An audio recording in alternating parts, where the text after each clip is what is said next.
Man's inhumanity to a man has existed since the beginning of time. When rights and freedoms are taken away from individuals, both society and man suffer and die. The two books and the movie that I have chosen this semester are called The Escape from Camp 14, One Day in the Life of Ivan Desanovich, and The Boy in the Striped Pajamas. In my first novel, The Escape from Camp 14, told by its main character, Shin, who was born in one of many slavery prisoner camps called the Camp 14 in North Korea, run by the triumphant leadership of Kim Jong-il. It is a story of how Shin manages to survive the camp and eventually escape its horrors. A parallel book that I have read, called One Day in the Life of Ivan Desanovich. Although Ivan was mistakenly taken for a traitor, but for the traitor by the Russians and sent to the Gulag, which is camps run by the Serbia established by the cruel dictator Joseph Stalin, for people who are a threat to the communistic government. Although Ivan does not escape the Gulag like Shin escaped the labor camp, he survives by maintaining his sense of personal dignity, duty to work, and perseverance. Like Shin, Ivan learns that the only way one could survive the slave-like conditions of camps is through hard work. Both are slaves to a communistic totalitarian form of government.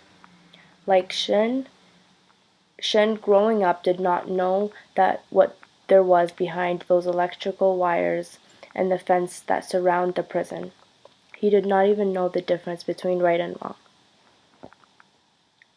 The state controlled everything. For example, one day in Shin's class, a girl walks in with a bowl of rice and is beaten to death for no reason, for having a bowl of rice.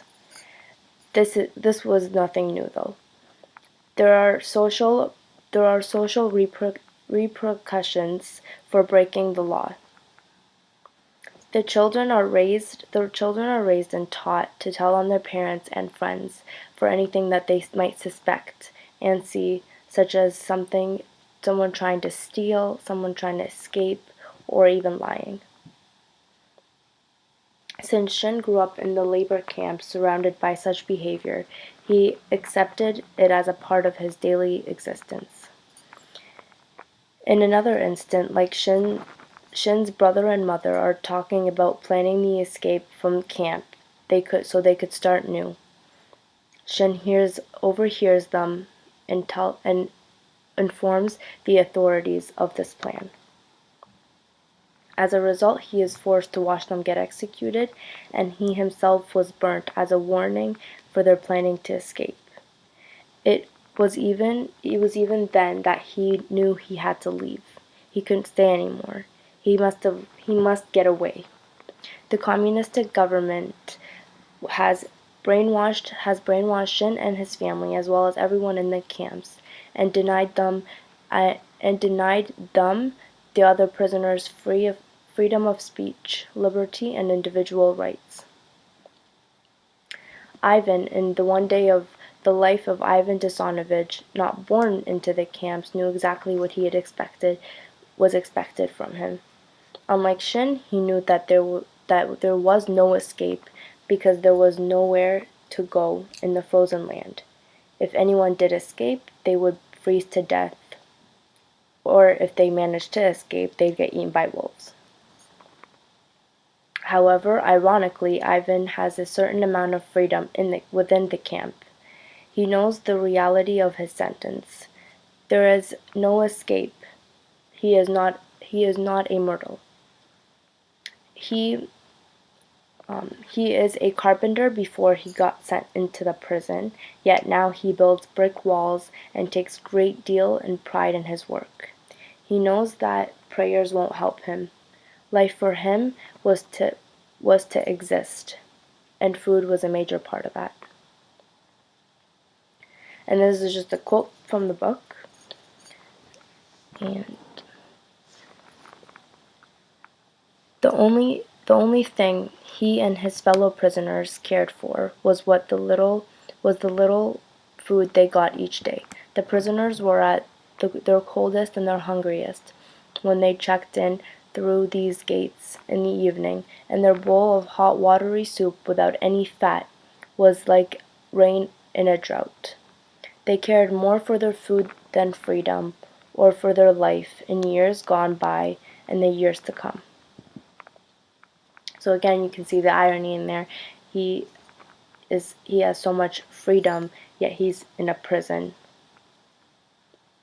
And Shin, the day comes when Shin plans his escape.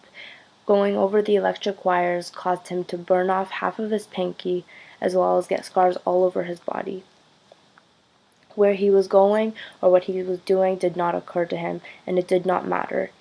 It was to leave was the main important part. Shin went through North Korea, South Korea, China, and now is in the United States. Though he went through hard times to find shelter and water and food to survive every day, he still manages to survive and is thankful every day for what he has, because he was able to escape alive. I never knew these labor camps even existed until I read The Escape from Camp 14. It opened my eyes on how we live so blindly. We have it all here, yet we have no idea of how others are suffering to live through day to day, not knowing if they will be alive the next, or how much longer they will be alive for. I feel that Ivan represents the Soviet people who are in prison in Russia, that are ruled by the tyrant Stalin. The camp is a microcosm, like Russia, a prison, however. The prison, which is surrounded to take away individuals' freedom, really is a place where the prisoners can be free and discuss politics, religion, and doing a good job at their work can survive.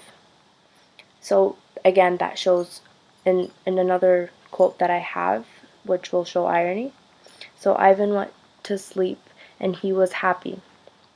He had a lot of luck today. He hadn't been put in the cooler, and the gang hadn't been chased out to work in the socialistic community development.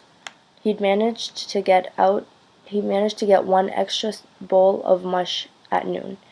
The boss had gotten them good rates for their work. He'd felt good making the wall. They hadn't found the piece of steel in the frisk. He bought some tobacco and he'd gotten over the sickness. Nothing had spoiled the day, and it had almost seemed that he was happy. So once again, he's happy, and yet he's in a prison, which, yeah. So parallel to all these things that I have been talking about is the political conflicts where rights and freedoms are taken away from people in Syria, North Korea once again, and Palestine, for example. So the first example is Syria. The streets are most at danger at 3 p.m. This is because, especially on Fridays, when a few Syrian Christians dare to step outside their homes at all. This is because when government forces aren't present, Muslims have been known to rob churches, kidnap, rape, or even kill Christian women because they feel that they do not belong. And then in another example, in North Korea, human rights in North Korea are heavily restricted. There is no right to free speech. It is estimated that between 15,000 to 200,000 political prisoners are detained in concentration camps, where they perform forced labor and risk summary beating and are tortured and executed.